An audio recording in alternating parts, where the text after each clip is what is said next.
వరంగల్, నల్గొండ, ఖమ్మంలో వచ్చినటువంటి వరదల కారణంగా తెలంగాణ రాష్ట్రంలో అన్ని చోట్ల కూడా వచ్చినాయి, కానీ భారీ స్థాయిలో ఈ 3 జిల్లాల్లో వచ్చిన కారణంగా దాదాపు 5,000 కోట్ల నష్టం వాటిల్లింది. జనజీవనం స్తంభించిపోయింది. ప్రజల నిత్యావసరాలన్నీ వరదమయం అయిపోయినాయి, బురదలో చిక్కుపోయినాయి. ప్రజలంతా తీవ్ర ఇబ్బందులు పడుతూ ఉన్నారు. ప్రాణ నష్టం జరిగింది, ఆస్తి నష్టం కూడా భారీ స్థాయిలో జరిగింది. కాబట్టి వరంగల్, నల్గొండ, ఖమ్మం పట్టభద్రుల ఎమ్మెల్సీగా నన్ను గెలిపించినటువంటి ప్రజలు కష్టాల్లో ఉన్నటువంటి ఒక విచారకరమైన సందర్భంలో నేను ముఖ్యమంత్రి గారికి అంటే ఆ వరద బాధితులను ఆదుకోవడానికి ఎమ్మెల్సీగా నాకు వచ్చేటువంటి శాలరీ ఏదైతే ఉందో 2,75,000 రూపాయలను సీఎం రిలీఫ్ ఫండ్ కోసం అందజేస్తూ ఉన్నాను.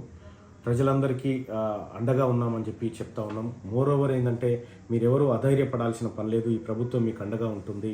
సో మిగతా ఎమ్మెల్యేలను, మిగతా ప్రజాప్రతినిధులను కూడాను, మంత్రులను కూడా రిక్వెస్ట్ చేస్తూ ఉన్నా, మీ యొక్క నెల శాలరీని డొనేట్ చేయండి ఈ బాధితుల కోసం.